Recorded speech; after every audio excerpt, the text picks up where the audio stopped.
गई तो इसलिए मैंने इतनी बात आपके सामने कर दी है। कोई भी उठता है किसी भी नाम पे चंदा शुरू कर देता है, लोग आके भर। चंदे से एक और बात आपको बता दूं, बात चलिए आप फॉर्म में आ गए हैं तो आने दो, फिर फॉर्म में आज फॉर्म में आ गए हैं तो फिर आने दो। ये जो बकरे आजकल, मैं किसी ट्रस्ट का नाम नहीं लेता, आपने देखा होगा दस्तरख्वान लगे हुए, गरीब लोग क्या कर रहे हैं, हजारों की तादाद में खाना खा रहे हैं धड़ाधड़। कराची में आपको पोश इलाकों में, डिफेंस में, क्लिफ्टन में और बड़े बड़े इलाकों में ही नजर आएगा।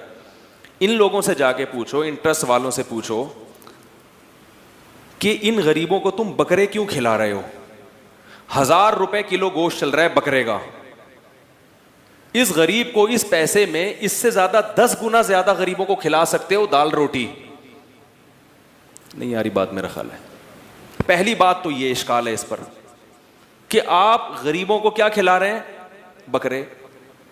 मुझे गरीब के बकरे खाने पर कोई एतराज नहीं है। गरीब को अल्लाह बकरा क्या, हम कहते हैं मछली खिलाए अल्लाह गरीबों को। लेकिन सवाल ये पैदा होता है कि जितना बड़ा अमाउंट आप करोड़ों रुपए गरीब के बकरे पे खर्च कर रहे हो, जो डिफेंस क्लिफ्टन वाले के लिए खाना आजकल बकरा मुश्किल हुआ है, उसको डॉक्टर लिख के देता है तो डिफेंस वाला भी सोचता है कि खरीदूं कि नहीं खरीदूं। वो आप किनको खिला रहे हो?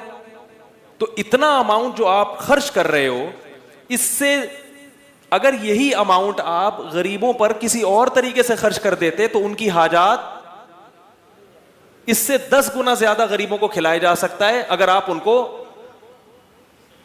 आलू गोश्त का सालन खिला दो या कोई भी मुर्गी खिला दो उनको आप, या दाल खिला दो। पहला इतराज तो यह है। तो हमें उस ट्रस्ट पर एतराज नहीं है। लोग जो इस किस्म के ट्रस्ट के साथ ताउन करते हैं उन पर इश्काल है कि बिल्कुल आंखें बंद करके ना हमारी कौम से जो भी चंदा मांग ले फौरन पैसे पकड़ा देते। मेरे पास कितने लोगों की कॉल आती हैं, बर्मा के लिए पैसे आपको तो नहीं चाहिए? तो भाई मुझे नहीं समझ में आ रहा। वैसे तो बर्मा में मैंने एक ऐलान किया था कि कोई काबिल एतमाद मेरी नज़र में नहीं है, लेकिन बाद में ऐसा अल्हम्दुलिल्लाह ऐसे लोग मिल गए।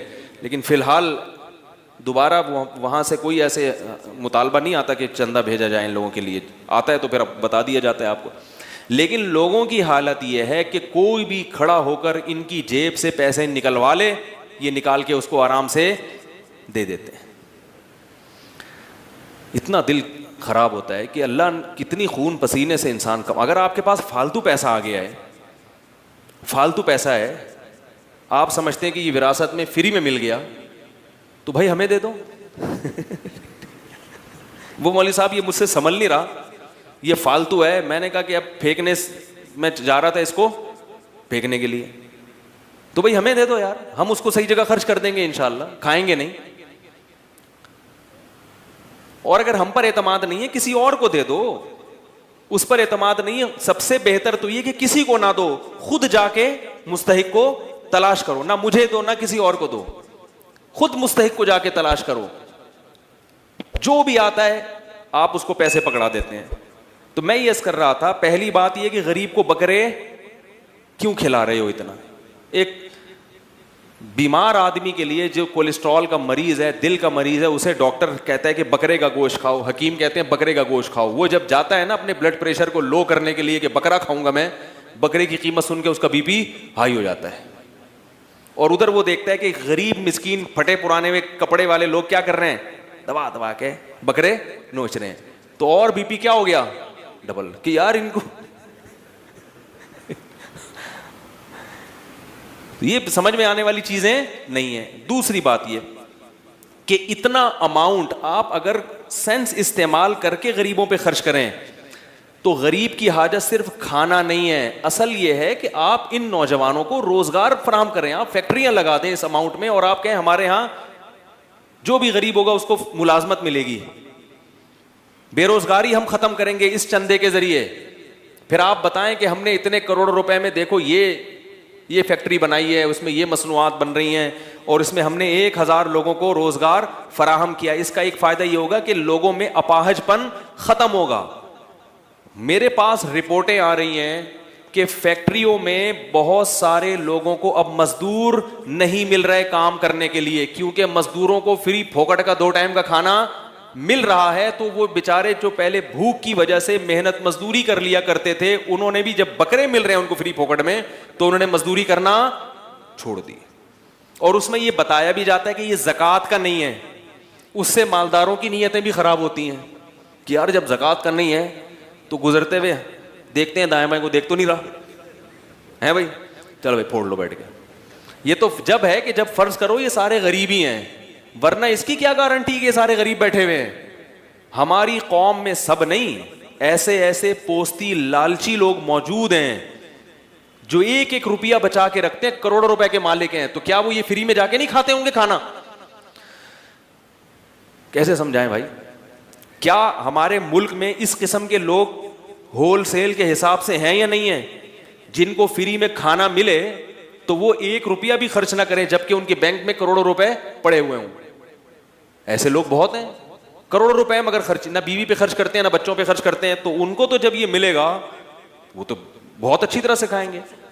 तो ये तीसरा इश्काल है कि ये भी यकीन नहीं है कि ये सारे क्या हों, गरीब हों। इसमें बहुत सारे मालदार भी होते हैं जो बैठ के बकरे फोड़ रहे होते हैं। चौथा इश्काल इस पर, ये तीसरा इश्काल पता नहीं नंबर दाएं बाएं हो रहे हैं। दूसरा, लोगों को क्या बनाया जा रहा है? अपाहज, अपाहज बनाया जा रहा है कि इतनी बड़ी तादाद जो मुलाजमत करती, आप ये भी तो देखें जो हट्टा कट्टा है उसको यहां आने की इजाजत, बोलो ना, ये भी नहीं होनी चाहिए। हट्टे कट्टे आदमी को इजाजत नहीं है, जाओ कमाओ जाके। ये ठीक है कि जो आदमी मुस्तहिक नहीं है उसको भी सदका देने का सवाब मिलता है, ज़कात ना हो सदका देने का सवाब मिलता है। तो अगर आपने किसी ऐसे को पैसे पकड़ा दिए जो मुस्तहिक नहीं है तो भी सवाब मिलेगा, किसी के साथ भी आप एहसान करें तो सवाब मिलता है।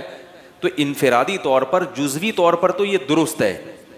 तभी तो मैं कहता हूँ रिश्तेदारों में जो मुस्तहिक नहीं भी है उनको भी खिला दिया करो, उनको भी दे दिया करो। दोस्त अहबाब में कोई देखोगे दोस्ती यारी है, अगरचे गरीब नहीं है फिर भी चलो उसको हदिया दे दिया आपने, चलता है। लेकिन जब इज्तिमाई सतह पे ये काम शुरू हो जाएगा, इनफिरादी तौर पर किसी काम का होना एक अलग चीज़ होता है और इज्तिमाई सतह पे एक कौम में रिवाज पड़ जाना, इसका नुकसान ज़्यादा है और फ़ायदा कम है। मुमकिन है कोई ये इश्काल करे कि वहाँ हरम में भी तो दस्तरख़्वान लगते हैं, हरम में भी तो लोग खिलाते हैं, तो वहाँ सारे मुसाफिर होते हैं। और दूसरा, हरम मस्जिद हराम हो या मस्जिद नबवी, उसके वो एक अलग चीज़ है। वो तो उसको तो की तो ये ताबीर है कि रसूलुल्लाह सल्लल्लाहु अलैहि वसल्लम का दस्तरख़्वान है भाई ये। कोई आदमी अगर इसलिए खिलाए कि वहाँ जो ज़ियारत करने के लिए लोग आए हैं उनका पैसा बच जाए, तो ये सोच बहरहाल अच्छी है। वो अपाहज नहीं है जो इतनी दूर से सफ़र करके अपना पैसा खर्च करके उम्रा करने गए हैं। और अक्सर वहाँ इफ्तारी खिलाई जाती है, तो रोज़ेदार को इफ्तार कराना तो वो तो ठीक है, वो कहीं भी करा सकते हैं आप। ये पूरे साल दस्तरख़्वान चलता रहे और बकरे का वो भी चलता रहे, ये चीज़ इसको आप उस पर क़यास नहीं कर सकते। और एक अहम बात ये भी है इसमें कि मर्द जब रोटी नहीं मिलती ना उसको, जब फैक्ट्री में कमाता है तो कमाने में अल्लाह ने बरकत रखी है, भीख में अल्लाह ने बरकत नहीं रखी। जब वो कमाता है तो इतना कमा लेता है कि अपना भी पेट भरता है, बीवी बच्चों का भी भरता है। और जब वो किसी ट्रस्ट के ज़रिए फुटपाथ पे बैठ के खाएगा तो फिर अपने पेट की फिक्र करेगा, बीवी बच्चों की बोलो भाई भूल जाए, या तो उनको भी भिखारी बनाएगा कि तुम भी इधर आ जाया करो। तो ये बड़े बड़े नुकसानात हैं इसमें। और एक आखिरी बात ये भी है इसमें कि इससे बकरे के रेट आसमानों पे चढ़ रहे हैं, क्योंकि अल्लाह ने हर चीज़ को एक अंदाजे से पैदा किया है। इन्ना कुल्ला शैइन खलकनाहु बिक़दर, हर चीज़ अंदाजे से। जब इतना बकरा कटेगा तो जाहिर है कि तलब के मुकाबले में जो सप्लाई है, जो रसद है, वो कम हो जाएगी। डिमांड ज़्यादा है और सप्लाई कम है तो रेट बढ़ रहे हैं। तो 1000 रुपये किलो, अब तो 4000 तक ना पहुंच जाए कहीं। ये काट काट के खिलाए जा रहे, खिलाए जा रहे, खिलाए जा रहे, खिलाए जा रहे, और नतीजा क्या निकल रहा है? रेट आसमानों पे चढ़ रहे हैं।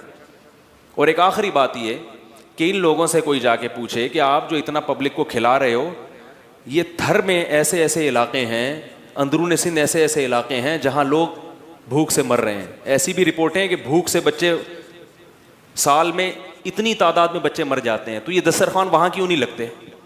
वहाँ इसलिए नहीं लगते कि वहाँ सेठ लोग देखते नहीं है तो चंदा, बोलो ना भाई, मिलता नहीं। ऐसी जगह दस्तरखान लगाओगे पूरी दुनिया देखेगी और कहेगी यार दस्तरखान है, ये एक बकरा मेरी तरफ से भी। ठीक है, पब्लिसिटी भी जायज़ है ताकि लोगों को एतमाद पैदा हो। तो आपको चाहिए कि आप थर के इलाके, अंदरून सिंध में या ऐसे इलाकों में, बलूचिस्तान में सिब्बी है, ऐसे ऐसे गरीब लोग, वहाँ जाके दस्तरखान लगाएं, लंबे लंबे उनको खिलाएं आप, और फिर बेशक उनकी वीडियो भी फेसबुक पे डाल दें आप अपनी पब्लिसिटी के लिए, ताकि लोगों को एतमाद आए आपके ऊपर। तो ये काम अगर होता तो मैं समझता हूँ कि ये काम कौम के लिए क्या होता, खैर ख्वाही का। अव्वल तो सबसे पहले इतना ज़्यादा फंड आप सिर्फ खिलाने पर ज़ाया मत करें। लोग कहते हैं कुरान में खाना खिलाने की तरगीब है। भाई इसलिए खाना खिलाने की तरगीब है कि उस ज़माने में भूख बहुत ज़्यादा थी। उस ज़माने में सहाबा के दौर में गुर्बत ऐसी थी कि बच्चों को लोग माँ बाप कत्ल करते थे कि खिलाएंगे कहाँ से। माँ बाप बच्चे को जान से मार देते थे कि इसकी भूख हमसे बर्दाश्त नहीं हो रही। तो ऐसे मौके पर अल्लाह ने क्या तरगीब दी, बार बार खाना खिलाओ। तो खाना खिलाना एक उन्वान है। असल मकसद क्या है, जिस वक्त कौम की जो चीज जरूरत हो आप उसकी वो जरूरत पूरी करें। मैं बार बार एक बात बयान में कहता हूं कि कुरान की जो जुजियात है ना वो नहीं देखे जाते, वो एक मिसाल होती हैं, असल उसूल होते हैं, ज़ाब्ते होते हैं। कुरान हमेशा कायदे और कुल्लिये जुजियात के ज़िमन में बयान करता है। कुरान हमेशा जुजियात बयान करता है। जुजियात यानी असल मकसद तो एक लॉ और कानून बयान करना होता है, लेकिन कुरान वो लॉ के बजाय किससे बात समझाता है, मिसाल से। मैं जो बयानात में इतनी मिसालें देता हूँ इसमें बाल लोगों को इतराज़ है, मिसालें मिसालें मिसालें। तो ये मिसालें देना ये अल्लाह उसके रसूल की सुन्नत है। तो कुरान हमेशा कायदा बयान करता है, मगर किसके ज़िमन में, इसकी मिसाल ऐसी है जैसे कुरान असल ये बताना चाहता है कि वालिदैन को तकलीफ देना नाजायज़ है। असल मसला कुरान ये बयान, ये लॉ है, ये ज़ाब्ता है, ये कानून है। लेकिन इसके लिए कुरान ने जो ताबीर इस्तेमाल की है वो क्या है कि वला तकुल लहुमा उफ़्फ़िन, माँ बाप को उफ मत करो। अब उफ कहना एक इस कानून का एक हिस्सा है, जुज़ है। यानी ये कानून जब आप अप्लाई करेंगे, इस कानून का जो इम्प्लीमेंट होगा वो कैसे होगा कि उनको उफ ना करो। हालांकि उफ करना भी हराम है, उनको गालियां देना भी हराम है, और उनको माज़अल्लाह मारना पीटना भी हराम है, लेकिन कुरान ने इसका जिक्र नहीं किया। अब कोई ये कहे कि उफ करना तो हराम है, माज़अल्लाह मारना पीटना जायज़ है, तो हम ये कहेंगे कि उफ एक मिसाल दी है ये समझाने के लिए कि जब उफ जैसी तकलीफ पहुंचाना हराम है तो मारना पीटना तो बतरीक़े औला हराम है। तो हम यूं कहेंगे कि उफ का लफ्ज़ कुरान ने जिक्र किया, ये एक जुजिया है, मगर इसके ज़िमन में कुरान एक कायदा और ज़ाब्ता बयान कर रहा है कि किसी भी किस्म की तकलीफ उनको मत दो। तो अब समझें ये बात, कुरान जब कहता है ना गरीबों को खाना खिलाओ खाना खिलाओ खाना खिलाओ खाना खिलाओ, तो असल में कुरान ये नहीं कह रहा कि खाना खिलाओ। कुरान कह रहा है गरीब की सबसे बड़ी हाजत क्या है, खाना है। तो चूंकि उस वक्त सबसे बड़ी हाजत खाना थी, इसलिए खाने के वक्त खाना खिलाओ। और अगर जमाने की तब्दीली से हाजत तब्दील हो जाए तो जो खाने जैसी उस वक्त की जरूरत थी, अगर वो बाद में वो जरूरत चेंज हो जाए तो फिर उस जरूरत को पूरा करो। एक गरीब कैंसर का मरीज है, इलाज के पैसे नहीं है, बाकी मुर्गे मुर्गे उसके पास बहुत पड़े हुए हैं। आपने एक और मुर्गा ले आए सदके का, वो कहेगा यार मुर्गों का, मेरा तो पोल्ट्री फार्म है, लेकिन ये कैंसर के इलाज के पैसे नहीं है, इतना फार्म नहीं है कि बेच के मैं अपना इलाज कर लूं। तो आपके कुरान में चूंकि खाना खिलाने की तरगीब है, लिहाजा ये कैंसर का फोड़ा, इसकी मुझे कोई फिक्र नहीं है, ये फटने दो, मर जाओ। मैं कुरान में कहीं भी नहीं लिखा कि गरीबों का कैंसर का इलाज जो कराएगा वो जन्नत में जाएगा। अबे यार, भाई कुरान में कहीं लिखा है जो गरीब बच्ची की शादी कराएगा वो जन्नत में जाएगा, जो कंवारे को की शादियों पे पैसा खर्च करेगा वो जन्नत में जाएगा, जो किसी के गुर्दे वो डायलिसिस पे जो खर्चा हो रहा है उस पे जो खर्च करेगा वो कहाँ जाएगा, जन्नत में जाएगा। भाई कुरान ने खाने की मिसाल इसलिए दी कि मिसाल आसानी से समझ में आ जाती है, आसानी समझ में आ जाती है मिसाल। तो इसलिए खाना खिलाने की जो कुरान में तरगीब है उसका बुनियादी मकसद खाना नहीं है, उसका मकसद खाने की, जब खाने की हाजत हो तो खाना, बेरोजगारी हो तो रोजगार, इलाज की हाजत हो तो इलाज। मेरी अपनी आदत क्या है कि मैं अक्सर मैं कभी भी कोशिश करता हूं किसी भीख मांगने वाले को नहीं दूं, इल्ला ये कि जब 100% इत्मीनान हो जाए कि वाकई ये मुस्तहिक है और कुछ कर नहीं सकता, वो एक अलग बात। मैं जब मेरे पास भी लोग कुछ सदक़े वगैरह के पैसे भेजते हैं, कुछ मैं अपनी तरफ से भी सदका करता हूं, तो मैं किसी मजदूर को तलाश करता हूं, क्योंकि ये पता है कि ये बेचारा अगर मालदार होता तो इतनी टफ मजदूरी, बोलो भाई, ना कर रहा हो। ये मालदार नहीं है, तो ये मजदूरी कर रहे हैं। नंबर 2, ये आदमी लालची नहीं है। लालची होता तो मेहनत गड़ा थोड़ी खोद रहा होता, वो रक्षा थोड़ी चला रहा होता। तो ऐसे आदमी को बगैर मांगे दे दो, और सरसरी गौर करो कि ज़कात का मुस्तहिक है या नहीं। अगर लग रहा है तो ज़कात भी दे सकते हैं उसको, नहीं तो सदका तो बहरहाल, सदक़े में तो ये कोई कानून नहीं है, सदका तो मालदार को भी दिया जा सकता है, तो गरीब को क्यों नहीं दिया जा सकता? वो तो और ज़्यादा सवाब है उसमें। और बाज़ दफ़ा अगर मेरे पास कोई बड़ा अमाउंट हो तो फिर मैं क्या करता हूँ, मैं किसी गरीब से ये पूछता हूँ, जो इंटरव्यू लेता हूँ ना, कि भाई आप ये क्यों कर रहे हो, ये क्या है। वो उसको नहीं पता होता ये मौलवी साहब मुझे चंदा देंगे। अगर पहले पता चल जाए ना तो फिर छोड़ू होते हैं। फिर आजकल ये गरीब क्या होते हैं, लंबी लंबी छोड़ना शुरू कर देते हैं। कह रहे मुझे 2-3 करोड़ रुपए मिल जाए ना फिर ऐसी बातें शुरू करते हैं। उनको नहीं पता वैसे ही है, हेलो हाय और भाई तबीयत सेट अंडी वालान खा टोल मोल। अगर पठान है तो थोड़ा सा पश्तो मश्तो मारी, पंजाबी है तो थोड़ा सा उसमें, और भाई पाण की हाल है तो ठीक ठाक हो, इस तरह की थोड़ी सी गल्ला शल्ला करके तो थोड़ा सा उसको मानूस किया। उसके बाद उससे रिपोर्ट तलब की, और भाई क्या कर रहे हो, घर भर कैसा चल रहा है। तो जो इज्जतदार आदमी होता है वो पहली दफ़ा में तो यही कहेगा अल्हम्दुलिल्लाह, अल्लाह का दिया बहुत कुछ है। अब ये नहीं कि हम भाग गए, इसका मतलब है बंदा सफ़ेद पोश है, अल्लाह का शुक्र अदा कर रहे हैं। तो भाई अल्लाह का दिया माशाल्लाह बहुत कुछ है। बच्चे कितने आपके? जी 2-3 दर्जन बच्चे हैं माशाल्लाह। एक मिसाल दे रहा हूँ, वैसे होते नहीं किसी के। और कौन है घर में? यार वैसे ही पूछ रहा हूँ यार, तनख्वाह कितनी है? कहना अल्हम्दुलिल्लाह ये दिहाड़ी हो जाती है। तो इस दिहाड़ी में गुजारा हो जाता है? हाँ भाई हो जाता है। इसका मतलब है कि गुजारा नहीं होता, क्योंकि इस दिहाड़ी में असबाब की दुनिया में इतने बच्चों के साथ गुजारा नहीं होगा। तो भाई उसको लिफाफा चुपके से पकड़ाओ और पतली गली से निकल लो। और इससे ज़्यादा अच्छा काम क्या है? बाज़ दफ़ा ये भी मेरी कोशिश होती है, कभी इसमें कामयाब होता हूँ, कभी नहीं भी होता, और कभी ये कोशिश नहीं भी करता, टाइम ही नहीं होता। लेकिन मैं इसलिए आपको बता रहा हूँ कि भाई ये काम करेंगे तो इंशाअल्लाह इंसानियत की खिदमत होगी, अपनी कौम की खिदमत होगी, और अपाहज ना बनाए लोगों को। फिर मैं उससे कहता हूँ कि यार ये आप इससे आसान काम क्यों नहीं कर लेते? या कोई वाकई बेरोजगार है, वो भी ऐसा भी हुआ है, भिखारी आया हट्टा कट्टा, मैंने कहा आप कुछ करते क्यों नहीं? कह रहे हैं यार आजकल रोजगार नहीं मिल रहा, मैं क्या करूँ। मैंने कहा ठीक है आ जाओ, हमारी मस्जिद में काम हो रहा था, मैंने कहा यार ये सारा काम यहाँ निपटा दो, ये कर लो, ये गड्ढा आप खोद दो, आप मुझसे 100 रुपये मांग रहे हो, मैं आपको 2000 रुपये दे दूंगा एक दिन के, या 3000 रुपये दे दूंगा एक दिन की दिहाड़ी। अब फौरन पतली गली से निकल लिया। भाई जब आप हट्टे कट्टे हो, आपकी बॉडी से लग रहा है कि आप कुदाल किसी के सर पे भी मार सकते हो, इतनी ताकत है। हमारे नबी सल्लल्लाहु अलैहि वसल्लम के पास एक सहाबी आए भीख मांगने के लिए, सही हदीस है। लोगों को वो हदीसें तो याद होती हैं जिसमें सदक़े की तरगीब है, वो भी हदीसें याद रखनी चाहिए। सदका करना चाहिए, स्टाइल ये होना चाहिए, अंदाज ये होना चाहिए जो मैं आपको बता रहा हूँ। सहाबी आए, अंसारी सहाबी, अर्ज़ किया या रसूल अल्लाह घर में क्या है? फाके, कुछ भी नहीं है खाने में। वो वाकई बेचारे मुस्तहिक थे, उन्हें तो नबी वैसे ही दे देते ना, वो झूठ थोड़ी बोल रहे थे नबी की खिदमत में आके। कुछ भी नहीं है घर में। आपने फरमाया कुछ तो होगा, सब सहाबा बैठे हुए हैं, कुछ तो होगा। फरमाया सिर्फ एक प्याला है। जाहिर है वो प्याला है जिसमें डाल के खाना खाते हैं, वही अगर बेच दें तो खाना आएगा तो प्लेट ही नहीं रहेगी घर में, बर्तन ही नहीं रहेगा। आप सल्लल्लाहु अलैहि वसल्लम फरमाया वो प्याला उठा के ले आओ। क्या करो? ये हदीस तो प्याले के बारे में, आपने जब किसी को देखना है तो आपने अपने हिसाब से उससे इंटरव्यू लेके, ये नहीं कि प्याला उठा के ले आओ क्योंकि हदीस में आ रहा है।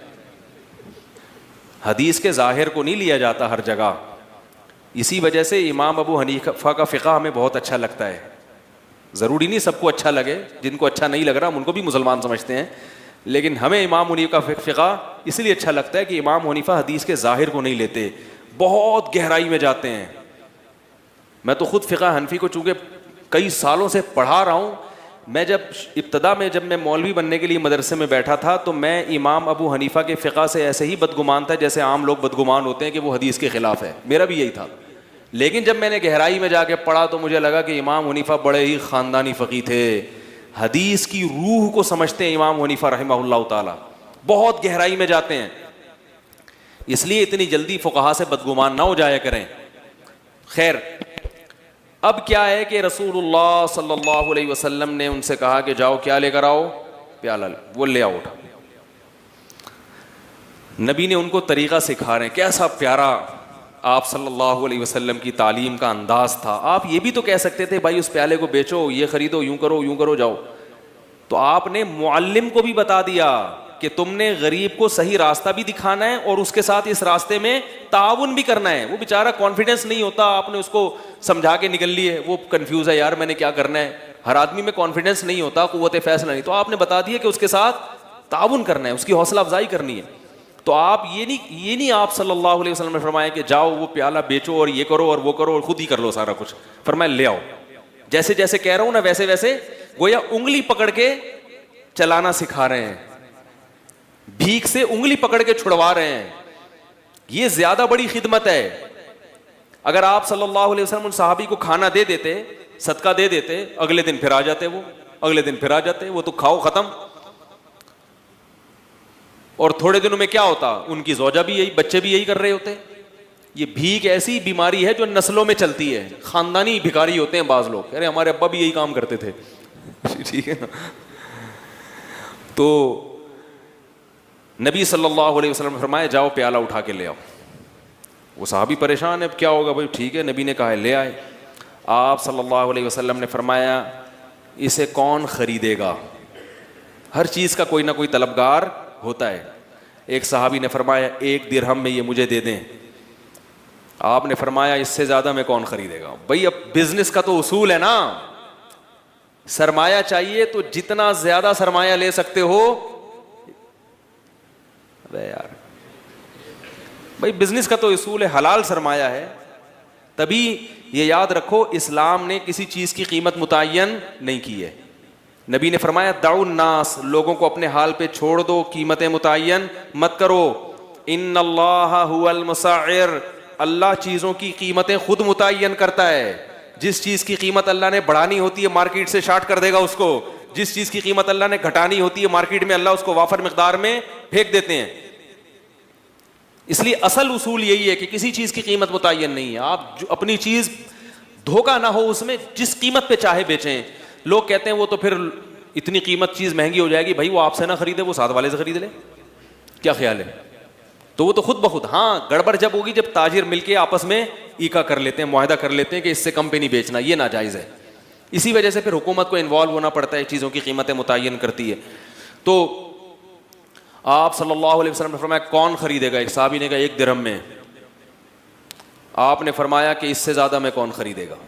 एक साहबी ने कहा मैं 2 में खरीदूंगा। उससे ज़्यादा बोली लग नहीं रही थी।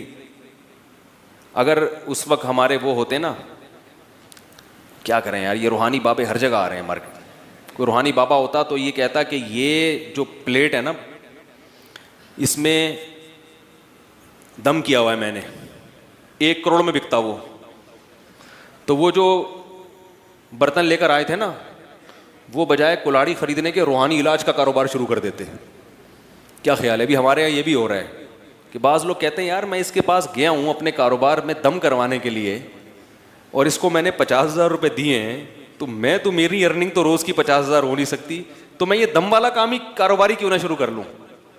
मैं भी लोगों को कारोबारी मशवरे दूँ, वो दम करा के दमादम हो जाएगा टाइट वाला काम। तो इसलिए मैं कहता हूँ कि जो रूहानी इलाज वालों के पास अगर कारोबार में बरकत के लिए जा रहे हो तो भाई रूहानी इलाज ही शुरू कर दो, तो ऐसे टाइट कारोबार हो जाएगा। लेकिन ये घटिया काम है, रूहानी इलाज घटिया काम नहीं है। ये जो इस तरीके से लोगों को बेवकूफ़ बनाना, ये घटिया काम है। खैर, तो आप सल्लल्लाहु अलैहि वसल्लम ने फरमाया इससे ज़्यादा में कौन ख़रीदेगा। सहाबी ने क्या कहा, मैं 2 दिरहम में। 2 दिरहम में ख़रीदा। 2 दिरहम आप सल्लल्लाहु अलैहि वसल्लम ने उन सहाबी को दिए। फरमाए 1 दिरहम से कुल्हाड़ी लेकर आओ और 1 से अपने और अपने बच्चों के लिए खाना लेकर आओ, गुजारा चलाओ फ़िलहाल, क्योंकि अब भूख का भी तो कोई इलाज करना है ना। तो वो गए, 1 दिरहम से क्या ख़रीदा, गुजारे लायक। ये नहीं कि पिज़्ज़ा लेके जा रहे हैं। आज ये भी होता है, अपनी हरकतें ठीक नहीं हैं, इतनी अर्निंग नहीं है जितना घर में खर्चा शुरू कर दिया और कह रहे हैं खर्चे ही नहीं पूरे हो रहे, खर्चे ही नहीं पूरे। और कहाँ से पूरे होंगे भाई आपके, आपकी औकात, दुकान आपकी पकौड़ों की है और बातें क्या कर रहे हो, करोड़ों की बातें कर रहे हो। तो अपनी औकात देखकर अपने पाँव फैलाओ ना। वो जो भी बेचारों को मिला होगा जौ की रोटी, भाई फिलहाल बेगम हज्जे हालात भी हो जाएंगे, अभी क्या करो, सब्र करो। और उनकी बेगम ने भी ये नहीं कहा कि मुझे खुला चाहिए, बात से बात निकलती है। मैंने 2-4 हफ्ते पहले ये बयान किया था कि अगर मियाँ बीवी में बिल्कुल गुजारा नहीं हो रहा तो अलहदगी में कोई हरज नहीं है। जैसे हर अच्छी दवा के साइड इफ़ेक्ट भी होते हैं ना, तो मेरे शॉर्ट क्लिप होते हैं कौम की इस्लाह की नीयत से, मगर उसके साइड इफ़ेक्ट भी सामने आते रहते हैं।